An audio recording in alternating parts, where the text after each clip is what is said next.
Hello everyone, welcome back to my channel, welcome back to my vlog. तो कैसे हैं आप सभी? आई होप आप सभी बहुत अच्छे होंगे। तो ये वीडियो ना शायद परसों की वीडियो है और यहाँ पे मैं बना रही हूँ आलू के पराठे। डिनर का ही टाइम है ये और पराठे ही बना रही हूँ। ठंडी के टाइम में थोड़ा ये सारी चीज़ें खाने में अच्छी लगती हैं ना। और सुबह मैंने पता नहीं क्या बनाया था, मुझे याद नहीं है। और आलूओं को मैंने बॉयल होने के लिए रख दिया था। तो ये जो नए वाले आलू आजकल आ रहे हैं ना, तो इनको मैं जब भी बॉईल करना होता है तो पील करके ना तभी बॉईल करती हूँ। तो फिर बाद में ना इसको छीलने में दिक्कत नहीं होती। नहीं तो अगर आप इसको ऐसे ही उबाल दो ना तो बाद में इनको छीलने में बड़ी प्रॉब्लम होती है, क्योंकि इसका छिलका बहुत पतला होता है ना, तो फिर वो जल्दी से छिलता नहीं, बहुत ज़्यादा टाइम लग जाता है। तो छील करके अच्छे से वॉश करके उसके बाद फिर मैं इसको बॉईल होने के लिए रखती हूँ। तो ये हो जाते हैं। और उसके बाद यहाँ पे मैंने मसाला भी तैयार कर लिया था। एक तरफ प्याज, लहसुन, मिर्ची, ये सारी चीज़ें तैयार कर ली थी कढ़ाई में, वो भुन रहा है मसाला। और उसके बाद यहाँ दूसरी तरफ आलूओं को मैंने पोटैटो मैशर की हेल्प से अच्छी तरह से मैश कर लिया है और अभी इसको मैं फ्राई करूँगी। तो मैं ना हर बार अलग अलग तरीके से आलू के पराठे बनाती हूँ।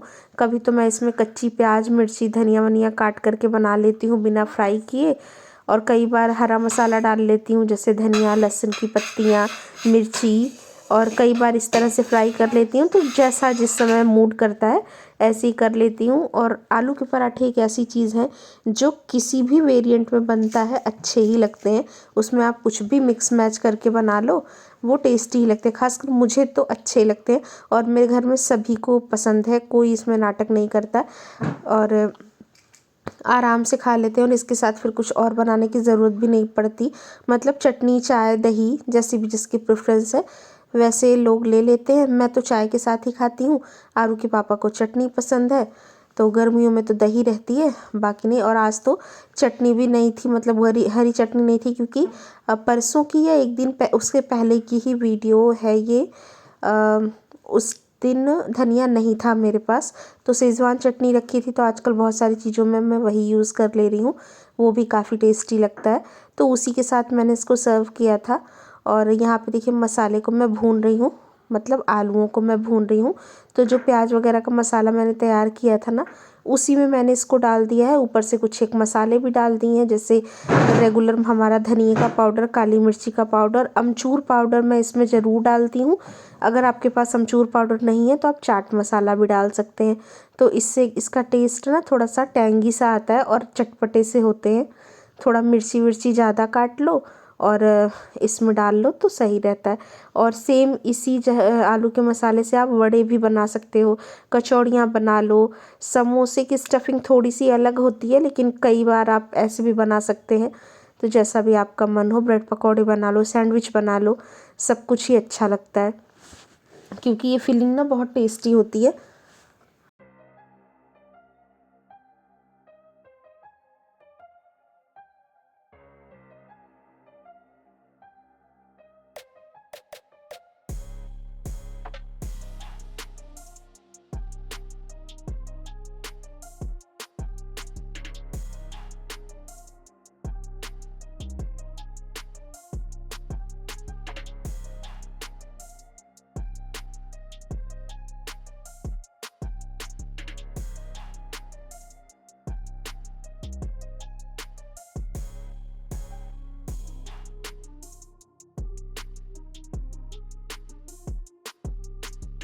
तो यहाँ पे देखिए आटा ना मैंने पहले ही लगा लिया था, मतलब जब आलू बॉयल होने के लिए रखे थे उसी टाइम पे मैंने आटा लगा लिया था। आजकल थोड़े गुनगुने पानी से मैं आटा गूंद रही हूँ, मतलब अपने केटल में लगा देती हूँ पानी गर्म होने के लिए और उसी से बना लेती हूँ। तो जब भी आप गर्म पानी से आटा वगैरह गूंदते हैं ना, तो भी रोटियाँ बड़ी सॉफ्ट बनती हैं और आटा अच्छे से लगा हुआ होता है। तो ठंड के टाइम पे यूजुअली करती हूँ, गर्मियों में तो नहीं करती। लेकिन आप करके देखिएगा, चाहे गेहूं का नॉर्मल आटा हो या कोई सा भी आटा हो, अगर आप गर्म पानी से लगाते हैं ना तो जैसे नॉर्मल से थोड़ा अच्छे पराठे, रोटियां, सारी चीज़ें बनती हैं। तो वो तो मैंने पहले ही लगा लिया था। और पराठों का जो आटा होता है ना, वो हमेशा ढीला बनाना चाहिए, मुलायम सा। उससे ना पराठे आपके फटते नहीं हैं, कितनी भी स्टफिंग आप डाल लो। क्योंकि आप तो देखते हो मैं अच्छे से भर भर के स्टफिंग पराठे बनाती हूँ। क्योंकि वो रोटी रोटी सा ना, कम कम स्टफिंग का पराठा फिर मुझे अच्छा नहीं लगता। तो गरम गरम ही मैं बना रही थी, आरू के पापा वगैरह को बैठा दिया था मैंने, और यहाँ पे बना रही हूँ। आज रिफाइंड में ही बना रही हूँ क्योंकि घी मुझे बनाना है। घी थोड़ा सा कम सा ही आजकल मैं ना निकालने लग गई हूँ। मतलब तुलसी माता को जो दिया जलाती हूँ घर में, वो भी देसी घी का ही जलाती हूँ। तो वो भी मैं जो घर में घी बनाती हूँ वही निकालती हूँ, क्योंकि फिर बाहर का मंगाया हुआ एक दो बार मैंने मंगाया, कभी कभी ख़त्म भी हो जाता है। तो इस बार जब मैंने घी बनाया था ना, तो मतलब एक कटोरी जैसा निकाल करके मैंने पूजा मंदिर में ही रख दिया था। उसमें मैंने बातियाँ मिला रखी हैं तुलसी जी को दिया जलाने के लिए। तो अभी घी थोड़ा सा ख़त्म सा ही हो रहा है, और बीच में फिर हलवा वगैरह भी बनाया था गाजर का, उसमें भी लग गया। तो एक दो दिन में मुझे घी भी बनाना है। तो यहाँ पे फ़िलहाल मैं रिफाइंड से ही बना रही हूँ, क्योंकि घर में तो चल जाता है, लेकिन जब बाहर रोटियों वगैरह पे लगाना होता है ना, जैसे ऑफिस में या आरू के स्कूल में, तो उसमें चाहिए होता है, इस वजह से। तो फटाफट से बना लूँगी और इन लोगों को गरम गरम से पराठे दे दूँगी। बनाऊँगी फ़िलहाल उतने ही जितना अभी के लिए काम लगेगा। तो ज़्यादा से ज़्यादा 8-9 या बहुत ज़्यादा तो 10 पराठे बनाने पड़ते हैं। जब गरम ये लोग खाते हैं तब, अगर ठंडा खाते हैं तो फिर 7-8 में ही काम चल जाता है। मतलब हम तीनों का ही हो जाता है। और मैं थोड़ा हैवी हैवी बनाती हूँ, मैं तो बिल्कुल पतले नहीं बनाती, थोड़ा हैवी पराठे ही बनाती हूँ। तो देखिए यहाँ पे फिर बन रहे हैं।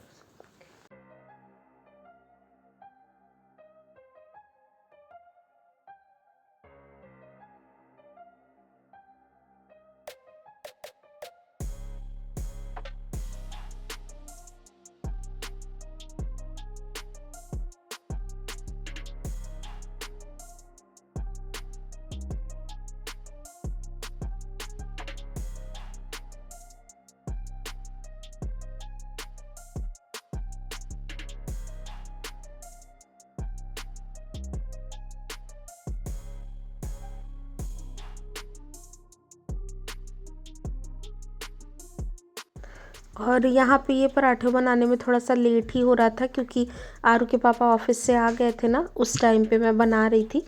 तैयारी मैंने सारी ही कर ली थी, और जब वो आए तभी मैंने सेक करके देना शुरू किया है। क्योंकि स्कूल वगैरह का टाइम होता है, सुबह का टाइम होता है ना, तो भले ही थोड़ा उठने में दिक्कत होती है, सुबह के टाइम पे थोड़ी सी भागा दौड़ी चलती रहती है, लेकिन टाइम ना वही सही लगता है जब सुबह सुबह स्कूल जाते हैं बच्चे और हस्बैंड ऑफिस जाते हैं।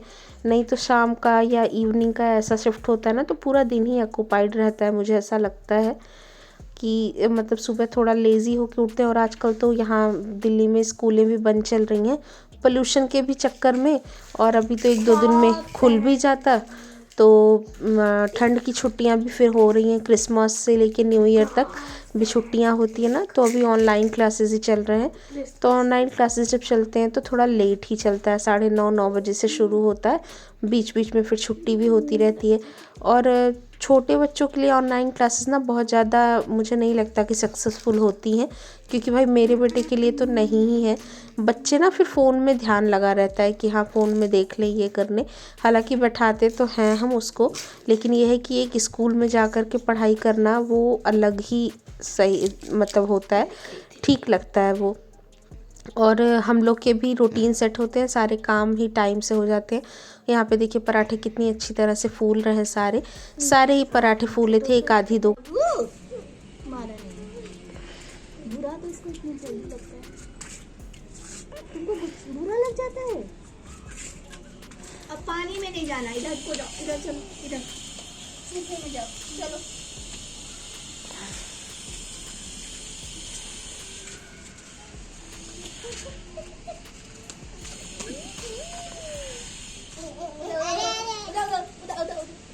पानी में नहीं,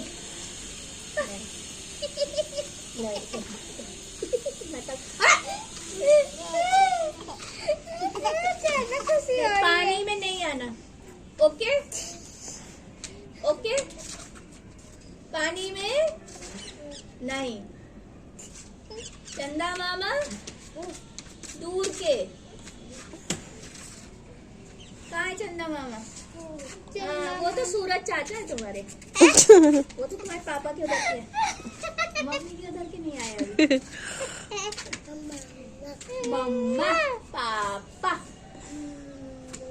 पा क्या क्या है? परसों ये नीचे थी ना, भैया आरू को लेके आए ना, इसने बस आरू के बाद दूसरी सीढ़ियों में बोलता हुआ जाता है। हाँ। तो जी देखिए, ये है नेक्स्ट डे की क्लिप। थोड़ा सा दोपहर में हम छत पे आए थे और ये नीचे भाभी लोग रहती है ना, तो थोड़ा धूप वूप निकलती है तो ये लोग आके भी छत पे बैठती हैं थोड़ी देर, क्योंकि नीचे बहुत ठंडक होती है ना।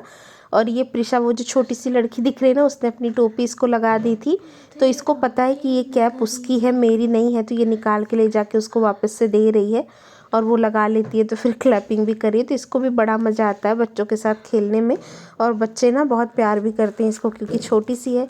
तो सभी जब भी फ्री होते हैं तब इसको ले जाते हैं, खेलते हैं इसके साथ। और थोड़ी देर फिर ऊपर रहने के बाद भाई, हमारा जो जन्म सिद्ध अधिकार है खाना बनाने का, तो कहीं भी चले जाओ, कुछ भी कर लो, ये खाना बनाना तो नहीं ख़त्म होने वाला।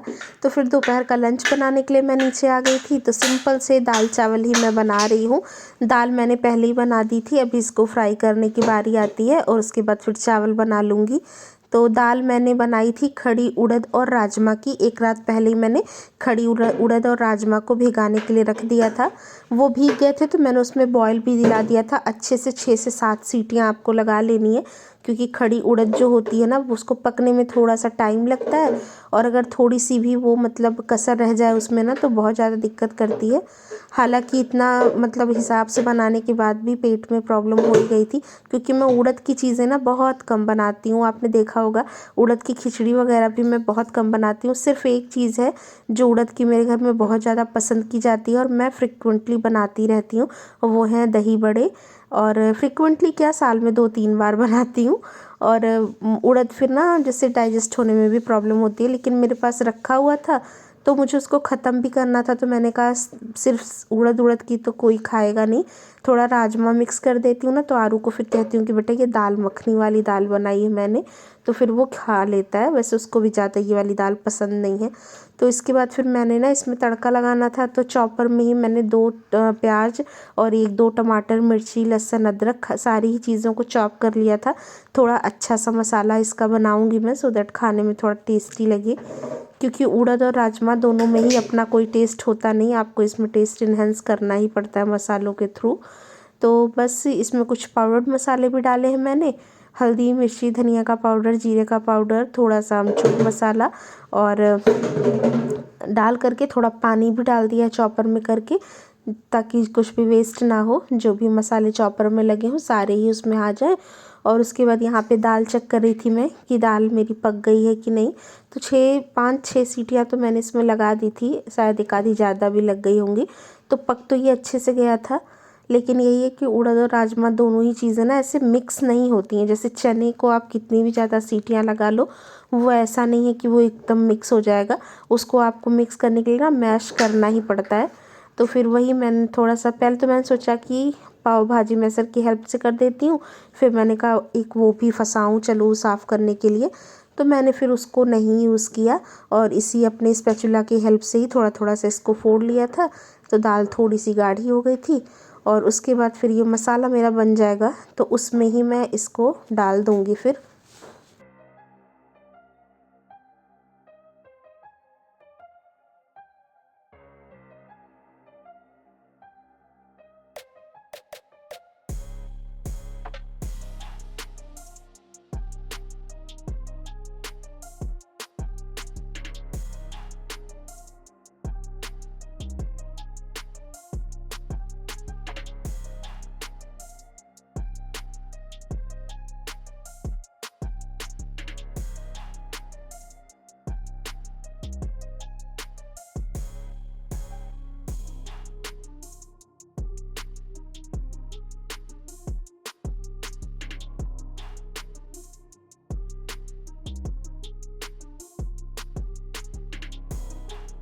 तो यहाँ पे देखिए दाल को जो है मसाले में मिक्स करने के बाद थोड़ा सा इसको ढक देना है, एक उबाल आ जाए, क्योंकि दाल भी पकी हुई है, मसाला भी पका हुआ है, लेकिन एक उबाल लाना ज़रूरी है ताकि मसाले का फ्लेवर जो है वो दाल में अच्छी तरह से मिक्स हो जाए। और उसके बाद फिर चावल तो मैंने भिगा करके पहले से ही रखे हुए थे, अब उसी कुकर में, सेम ही कुकर में चावल डाल करके और मैं रख दूँगी बनने के लिए। तो ये था हमारा लंच उसके नेक्स्ट डे का। सॉरी मुझे डे याद नहीं है, तो बस इसी के साथ आ गई हूँ अपने वीडियो के एंड पे। उम्मीद करती हूँ वीडियो आपको पसंद आई होगी। वीडियो में कुछ भी अच्छा लगा हो तो लाइक कर दीजिएगा, चैनल पे नए होंगे तो सब्सक्राइब कर दीजिएगा। मैं मिलूंगी आपसे अपनी अगली नेक्स्ट वीडियो में। तब तक के लिए रखिएगा अपना और अपने घर वालों का बहुत सारा ख्याल। Take care and bye bye. अभी एडिट कर चुकी।